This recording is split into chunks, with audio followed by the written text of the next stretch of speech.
Okay, this is the second marathon on trigonometry. If you watched the first one, this is a continuation of the previous video.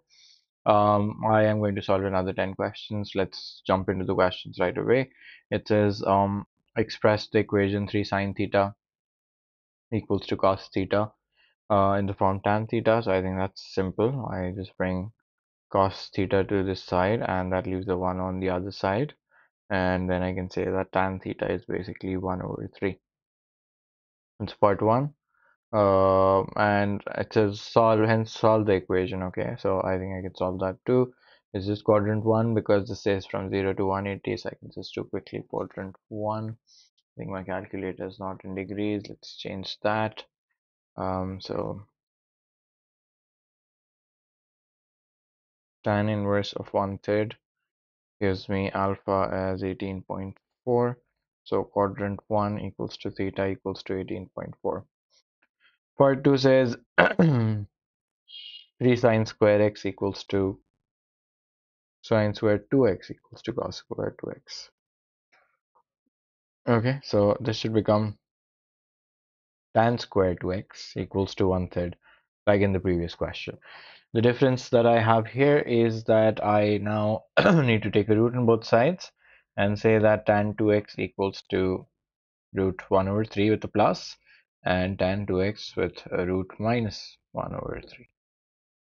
Okay, and then what I can say is that since I have the original range from 0 to 180 and this is 2x, that means I will complete one complete cycle. It's not double the cycle because the original cycle was only half of a original cycle, half of the default cycle, so not from 0 to 360, it was from 0 to 180. So I get quadrant 1 and quadrant 3 here, and quadrant 2 and quadrant 4 here. Alpha equals to tan inverse of 1 over root 3, which I think is 30 degrees. Let's just quickly verify so that you don't make a mistake. Yes, it is 30 degrees. Okay, so quadrant 1 equals to 2x equals to 30. Quadrant 3 equals to 2x equals to 180 plus 30. Quadrant 2 equals to 2x equals to 180 minus 30. And quadrant 4 equals to 2x equals to 360 minus 30. So my answers are then x equals to 15, x equals to 105, x equals to 75, and x equals to 165. Are all those four answers between 0 and 180? That is what I was expecting. So that is my final answer. Okay, moving to question number 2.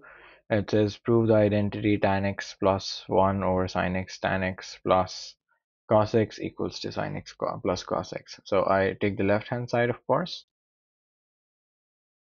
I'm going to write it as a division sign in the middle. I'm going to write sin x over cos x plus 1 divided by sin x into sin x over cos x plus cos x. So I think I can take an LCM in the numerator, common denominator, and this is sine square x. If I take a common denominator here as well, this becomes cos square x, which is essentially 1. Okay, so when I do this, I can write cos square x over 1. Okay, this wasn't cos square x, this was just cos x over 1. So I think I have proved my identity. Relatively simple. I have sin x plus cos x. That is hence solve. So what I can do is I can replace this entire function with sin x plus cos x. So I get sin x plus cos x equals to 3 sin x minus 2 cos x. So I get 3 cos x equals to 2 sin x. Then 3 over 2 equals to sin x over cos x. That gives me tan x equals to 3 over 2. And tan is positive in the quadrant 1 and quadrant 3. So tan inverse of 1.5 or 3 over 2 I'll have to put my calculator in radians now. An inverse of 1.5. That gives me 0.983. So quadrant 1 is 0.983 and quadrant 3 is pi minus 983. 2.16. Quadrant 3 is plus, my bad, 4.12. Three significant figures. The final answer should be in. Okay, then moving on to question number 3. It says the diagram shows the graph of a plus b sine x. Find the values of the constants a and b. So in this case, this is going to be the false axis. So there's a false axis here. You can see that's dividing the curve into two equal halves. And then so a is equals to 1. B is in this case the amplitude. I can say the maximum is 3, the minimum is -1. So the amplitude, which is b, which is b, is maximum minus minimum divided by 2, which is 2 again. It's also the distance between the false axis and the highest point or the lowest point, whatever you're considering. So b has to be 2. Okay, moving on to the next question. Prove the identity this. Now I think it's easier to use this side, left hand side, because it's easier to combine fractions if I have fractions like that. So this is sine square x over cos square x minus sine square x. If I take a common denominator, I get cos square x sine square x minus cos square x sine square x. Um, okay, then I can pull a sine square x common and I get 1 minus cos square x over cos square x. This thing changes to tan square x. I'm left with tan square x into 1 minus cos square x, and tan square x is therefore into sine square x. 1 minus cos square x is sine square x. So that proves that identity. Question number 5 says it is given that a equals to sine theta minus 3 cos theta and b equals to 3 sine theta plus cos theta, where theta is between 0 and 360. Show that a square plus b square has a constant value for all values of theta.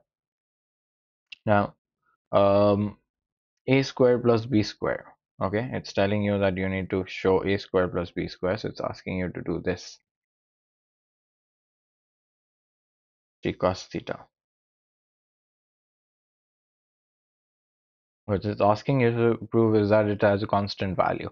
That means that whatever expression I end up getting will not have theta in it. Okay, that is what I need to do with this question. So 3 sine theta plus cos theta whole square. So I have sine square theta minus 6 sine theta cos theta plus 9 cos square theta plus 9 sine square theta plus 6 sine theta cos theta plus cos square theta. So I think this cancels out with that, and I have 10 sine square theta and 10 cos square theta. I can pull out a 10 common and say that this is a constant number. So a square plus b square wasn't dependent on any values of theta. That's the first part of the question. Okay. Part 2. Find the values of theta for which 2a equals to b. So 2 times sine theta minus 3 cos theta equals to 3 sine theta plus cos theta. 2 sine theta minus 6 cos theta equals to 3 sine theta plus cos theta. So I get, if I move this, minus 7 cos theta equals to 2 sine theta. So minus 7 over 2 is sine theta over cos theta. That gives me tan theta equals to minus 3.5.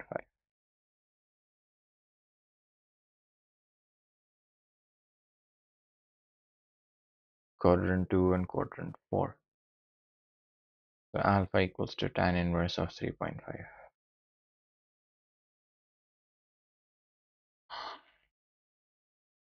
I'll have to put my calculator in degrees again.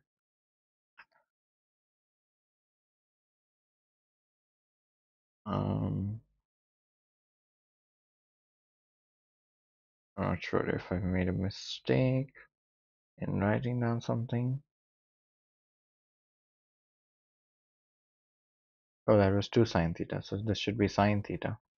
And this should just be minus 7. That's minus 7.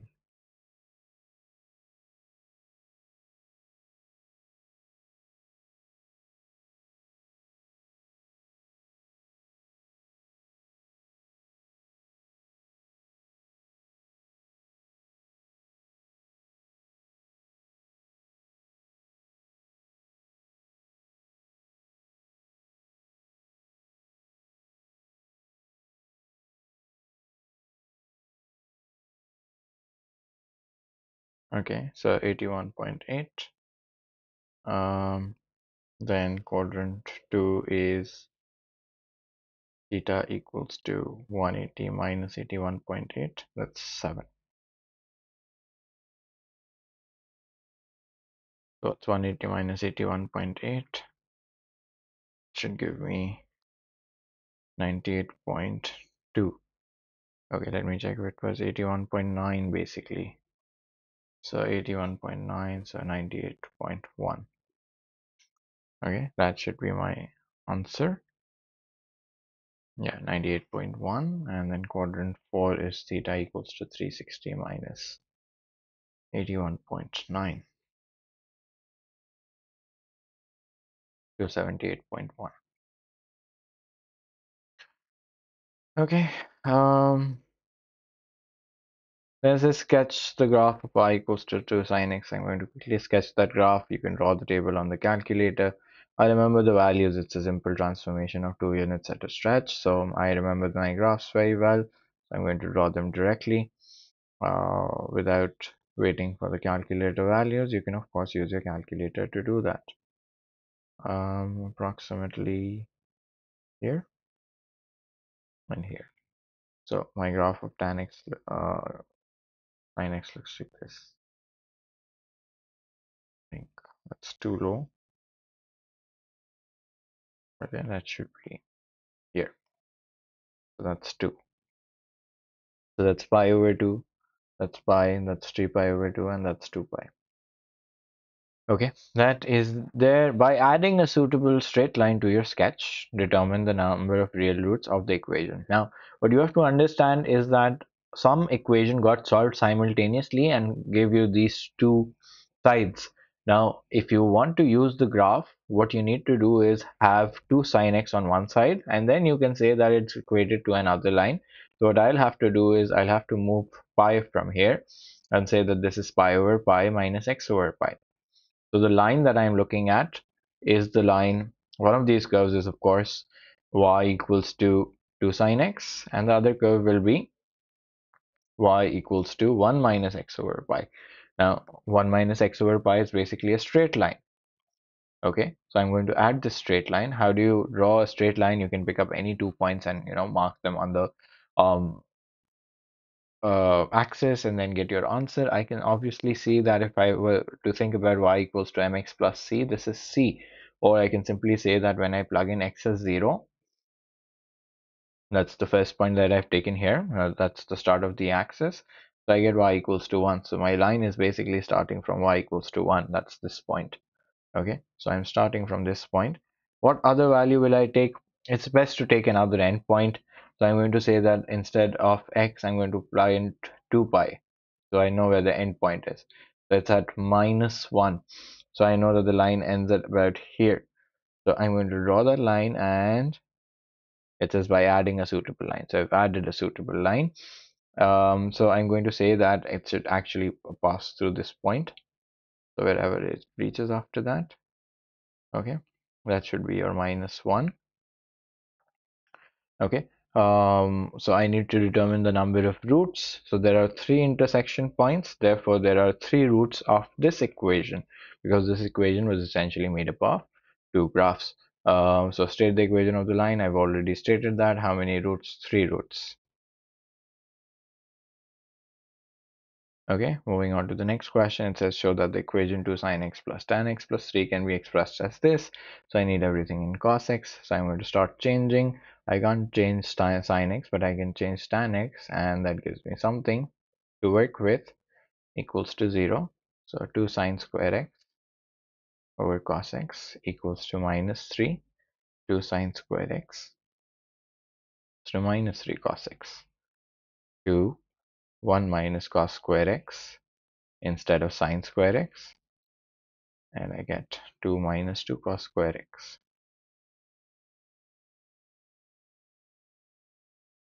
2.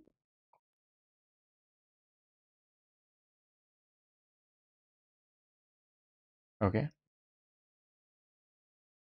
Yeah, that was the first part. The second part says that I need to solve this equation now. So I'm going to solve this equation. This is a quadratic equation in cos x. I can use my quadratic formula and say that minus b plus minus b square minus 4ac over 2a, and I can use my calculator to then compute. There'll be two values, of course, that I'll try to obtain. Let's see if there are two values. I think there should be two values. One is cos x equals to 2, since these were values for cos x, and cos x equals to minus half. This is not possible. Even if you try to do cos inverse of 2, it's going to give you a math error on the calculator. Why? Because cos has to be between 1 and -1. It can't be anything else. Okay, so then I look at quadrant 2 and quadrant 3. Alpha equals to cos inverse of half, which is 60 degrees. So quadrant 2 is x equals to 180 minus 60, and quadrant 3 is x equals to 360 minus 180 plus 60, sorry, 180 plus 60. So the two answers are 120 and 240.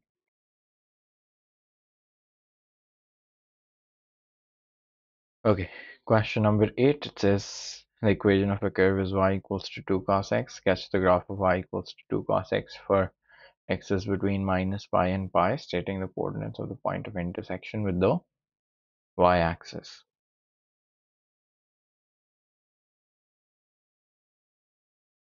Okay, points P and Q lie on the curve and have x coordinates of pi over 3 and pi respectively. Okay, that's the next part. I just need to draw this.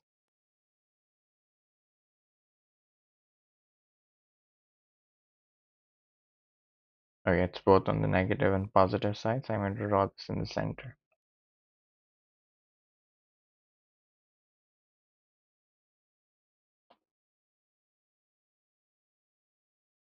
Pi over 2, pi, and then I'm going to continue it on the other side.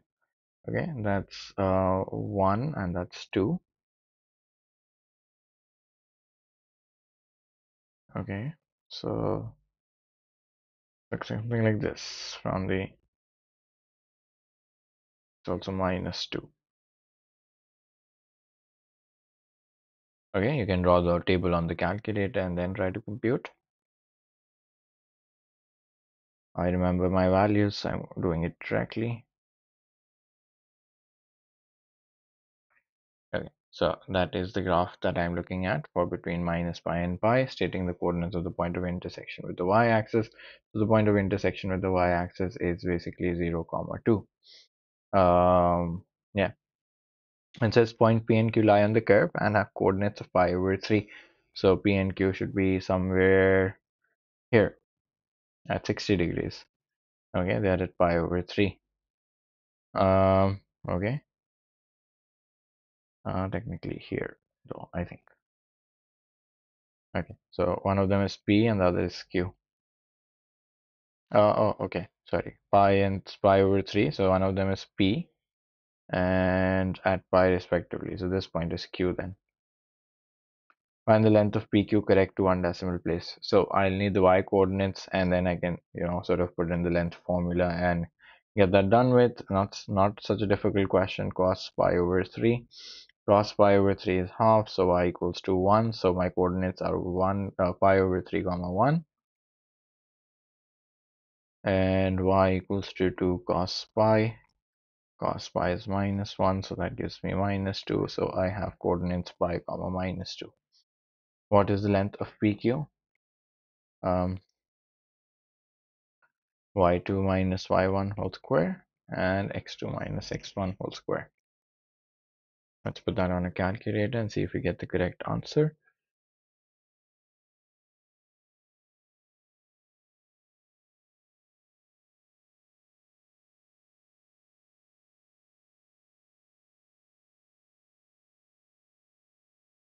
Okay, that gives me 3.6588, 3.7, because one decimal place. And it says the line through P and Q meets the x-axis at this and the y-axis at that. Show that h equals to 5 over 9 pi. Find the value of k. Okay, so the line through P and Q. So I have two coordinates. I can just go on and construct the equation of a line and then calculate the x-intercept and y-intercept. That's what the question is asking. So let's quickly try to do that. Let's find the gradient of PQ first. For part 3, I have y2 minus y1 over x2 minus x1.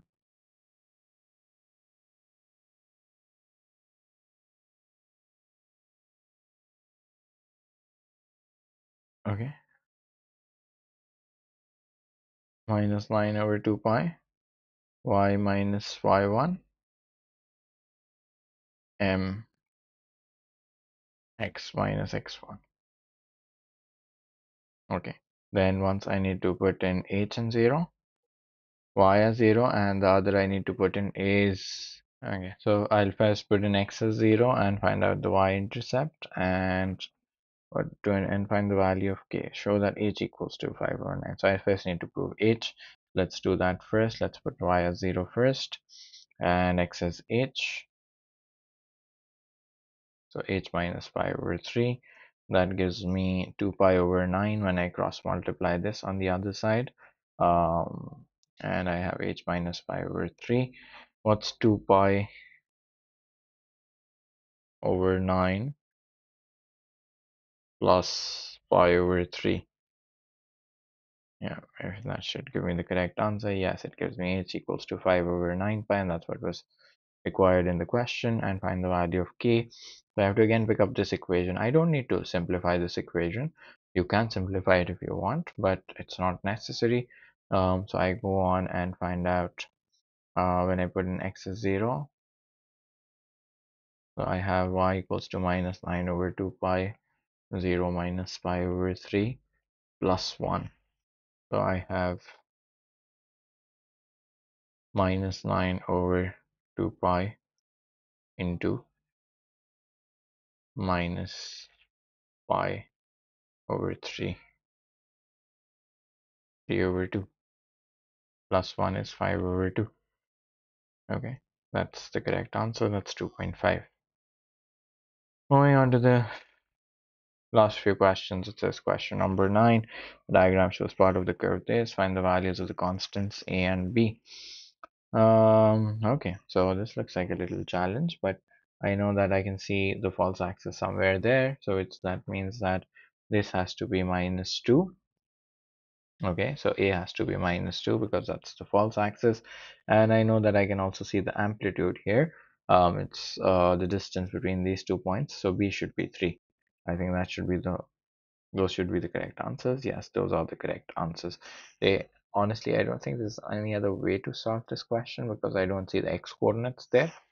But I can guess that the x coordinate, the highest x coordinate, would be at um 90 degrees pi over 2. So this graph seems to have moved backwards. No, it hasn't moved backwards because I don't see a translation. So I can sort of guess and put in the coordinates as well, and that would also solve the question. Okay, then it says show that the equation this can be expressed as this. I think that's a simple multiplication process where it's three terms, so it might get a little confusing. So I'm going to first write it like that and then try to expand.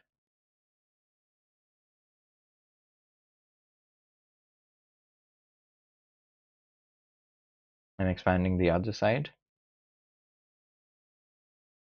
So I get sine theta plus sine square theta minus sine theta cos theta plus 2 cos theta plus 2 cos theta sine theta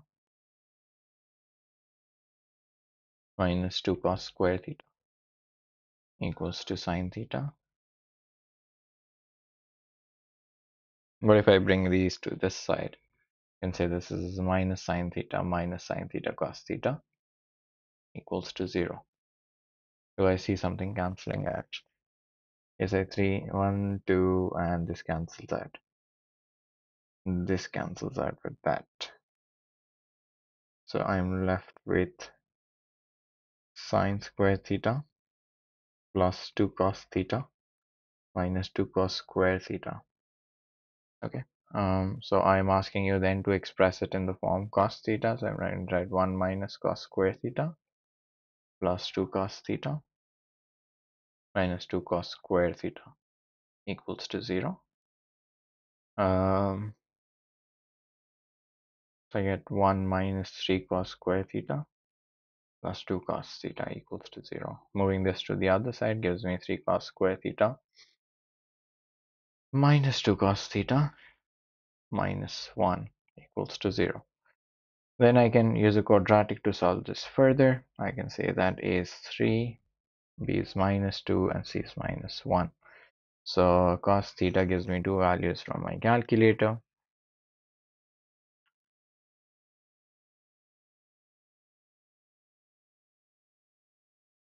1 and minus 1/3.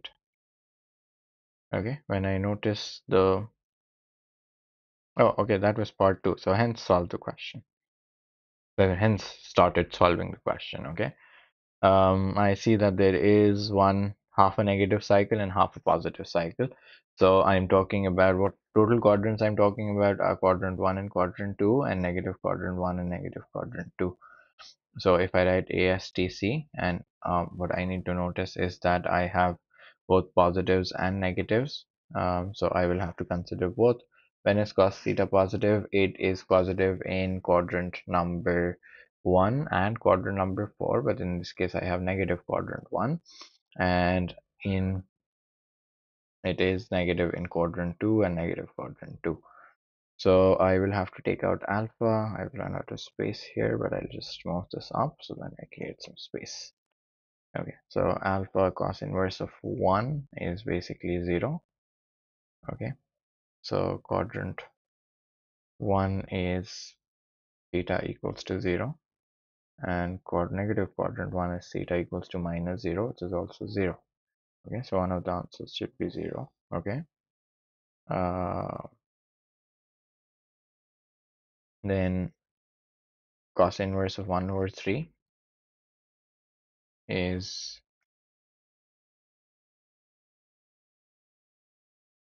70.5.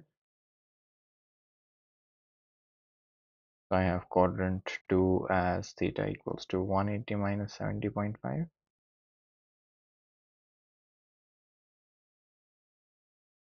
109.5, and negative quadrant 2, which is theta equals to minus 180 plus 70.5. We've done the rules before.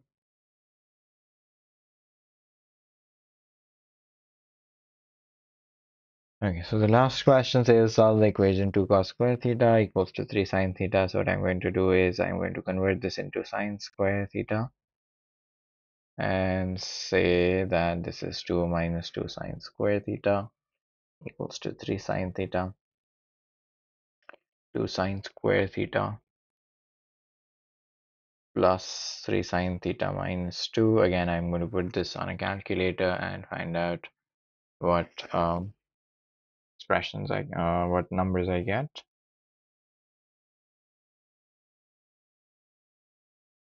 Half and minus 2 of -2 won't be possible because sign again has to be between 1 and -1.